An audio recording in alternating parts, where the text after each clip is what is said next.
अगर आप भी बस सरकारी नौकरी की करते हो तैयारी तो अब की बार है आपकी बारी, क्योंकि बढ़ने जा रही है आपकी तनख्वाह सरकारी।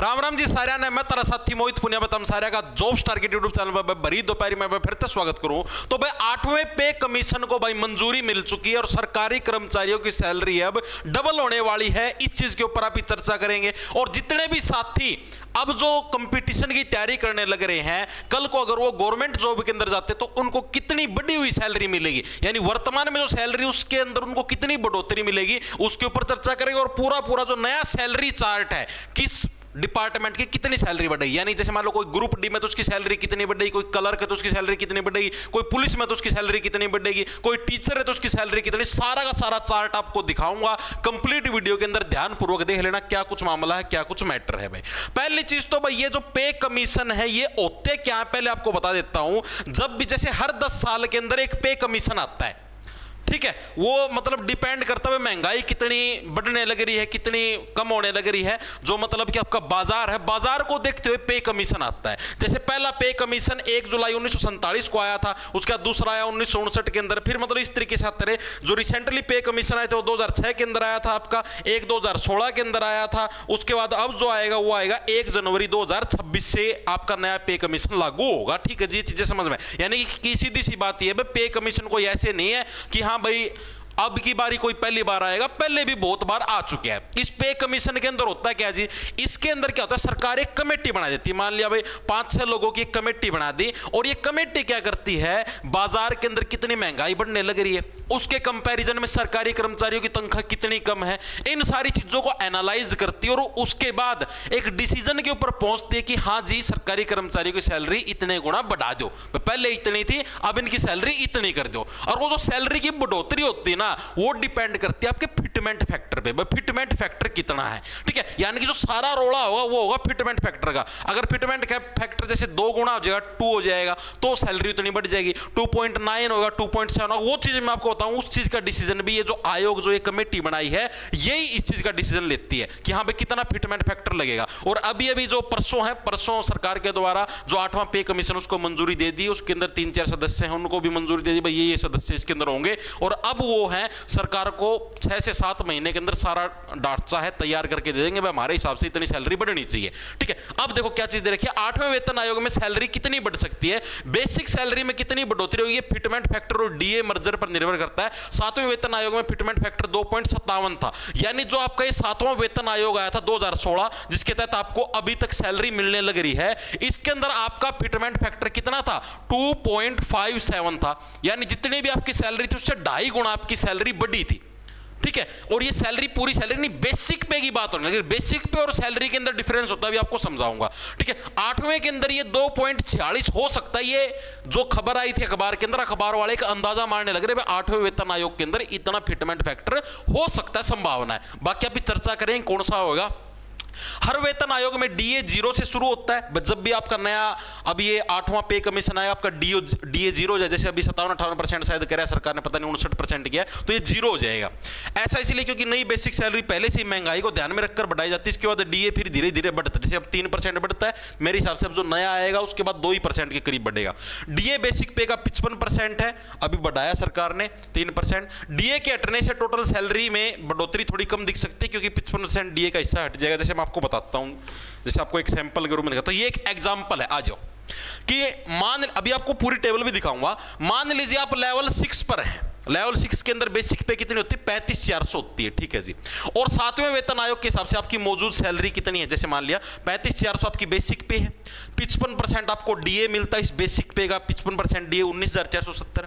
फिर एचआरए लगता है 27%, ये हर एक सिटी का अलग अलग होता है। जैसे हरियाणा का एचआरए अलग मिलेगा आपको, कहीं पर 23%, कहीं पर 24%, कहीं पर 27, ये मैक्सिमम से मैक्सिमम लेके बताइए ना 27%। ठीक है, ये हर एक सिटी वाइज, हर एक शहर वाइज अलग अलग होता है। आप हरियाणा के अंदर हो अलग है, यूपी के अंदर अलग है, दिल्ली के अंदर अलग है, मुंबई के अंदर अलग है।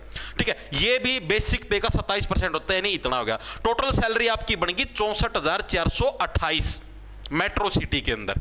ठीक है, अगर आपकी बेसिक पे इतनी है तो हरियाणा गवर्नमेंट के अंदर जैसे लगभग 56-57 बनती है, ठीक है, तो वो एचआरए के ऊपर, इसके डीए एचआरए के ऊपर डिपेंड करता है। डीए लगभग सेम रहता है सेंट्रल गवर्नमेंट का भी, स्टेट गवर्नमेंट का भी, ठीक है जी। अब मान लो अगर आपका अगला वेतन आयोग लग गया 8वां वेतन आयोग और फिटमेंट फैक्टर 2.46 हो गया, एग्जाम्पल के लिए मानने लग रहे हैं, ठीक है, तो नई सैलरी कितनी होगी, यानी जो भी आपकी बेसिक पे है ना, बेसिक पे की 2.46 से गुणा होगी। अब कुछ जो वीडियो बनाने वाले हैं उनको थोड़ा ज्ञान कम है, वो क्या करते हैं, जैसे मान लिया टोटल सैलरी आपकी 64,428 है ना, वो इसको 2.46 से गुणा कर देते हैं और फिर बोल देते हैं वाह तुम्हारी 1 लाख प्लस सैलरी होगी, 1,20,000 30,000 सैलरी होगी। ऐसे नहीं होता मेरे भाई, जो बेसिक पे होती है उसकी 2.46 से गुणा करनी होती है। अब मैंने आपकी बेसिक पे को 2.46 से गुणा कर दिया, कितनी बन गई आपकी बेसिक पे ही 87,084 होगी, ठीक है जी। अब डीए कितना बताया मैंने, जब भी नया आपका वेतन आएगा तब का डीए 0 हो जाता है, यहाँ पर 55 था, अभी डीए आपका 0 हो जाएगा, ठीक है। डीए का आपको कुछ नहीं मिला क्योंकि महंगाई को, डीए किसके लिए मिलता है, डियरनेस अलाउंस, ये किस लिए होता है, आपका महंगाई को देखते हुए तो मिलता है ये।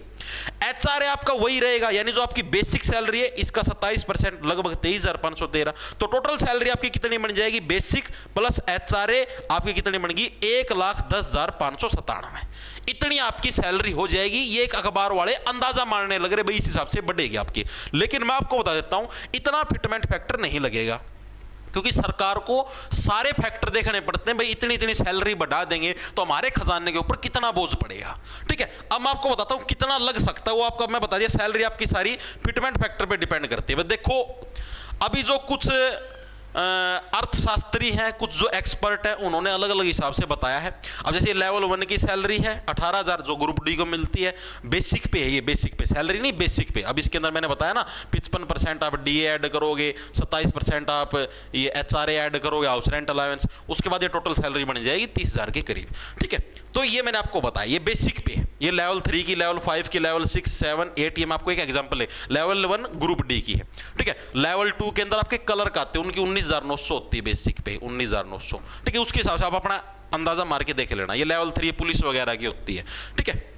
आ जाओ कांस्टेबल वगैरह की लेवल 6 होगी, ये जैसे सब इंस्पेक्टर लगते हैं आप, उनकी होती है। अब देखो अगर जैसे जो मेन जो मोस्ट ऑफ द जो एक्सपर्ट हैं आपके जो इससे रिलेटेड होते हैं, उन्होंने बताया कि 1.92 ही फिटमेंट फैक्टर लगेगा। ये कैसे जी, पिछली बार तो 2.52 2.56 पता नहीं इतना लग गया था, इतना कम कैसे हो गया जी? भाई पिछली बार जो सैलरी हुई थी उस टाइम जो महंगाई हुई थी उसको देखते हुए इतना लगाया गया था। हाँ भाई इतनी बड़ी नहीं जरूरी, सैलरी भी तो कम थी यार। आप देखो सीधी सी बात है, आपके पास 300 रुपए हैं, एक तो आप 300 का डबल करो 600 बन गया, ठीक है। एक आपके पास 3,000 रुपए यार, आप इसका डबल करो तो कितना बन गया 6,000 बन गया। तो 6,000 और 600 के अंदर तो डिफरेंस है ना यार, कट्ठा डबल में डिफरेंस भी तो ज्यादा होने लग रहा है ना। यहां पर तो सिर्फ 600 ही हुए, यहां पर 6,000 हो गए, तो सरकार के ऊपर भी तो, खजाने के ऊपर भी तो बोझ पड़ने लग रहा है। तो जो एक्सपर्ट का जो मानना मैं उसके हिसाब से बताने लग रहा हूं कि आपका फिटमेंट फैक्टर 1.92 रह सकता है। अगर 1.92 आपका फिटमेंट फैक्टर रहता है तो 18,000 यानी ग्रुप डी की जो बेसिक पे 18,000 है वो आपकी 34,560 हो जाएगी बेसिक पे। इसके अंदर फिर आप लोग आपका 27% मैंने बताया सिर्फ दिल्ली का है, मैक्सिमम से मैक्सिमम मैंने बताया, कम से कम आप 20% एक बार अंदाजा मार के ले लो। अभी तो सिर्फ कैलकुलेशन करनी है ना, 0 2 सिक्के 12 2 पंजे 10 11 2 चौके 8 1 9 2 3 6, ठीक है। 20% के हिसाब से 6,912 आपका बच गया, 6,912। अब इसके अंदर 6,912 जोड़े तो लगभग आपकी 40,000 रुपये है ग्रुप डी की सैलरी हो जाएगी, ठीक है, डीए वगैरह मिला के। ये मैंने आपको 20% का अप्रोक्स मान के चला, ठीक है। हर एक सिटी के अंदर कहीं पर 18% भी होता है, कहीं पर उन मतलब ये जो आपका एचआरए वो बताने लग रहा हूँ, ठीक है।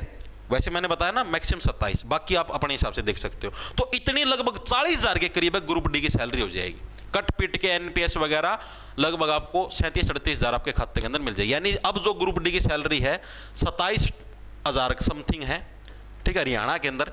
तो आप ये समझो इसके अंदर बस 10-12,000 की बढ़ोतरी हो जाएगी, 10-11,000 की, ठीक है। इससे ज्यादा नहीं बढ़ेगी, मुश्किल है भाई, क्योंकि अगर आप सोचने लगे रहे हो 2.46 का फिटमेंट फैक्टर लगेगा तो यार ग्रुप डी की बेसिक पे ही 44,280 हो जाएगी।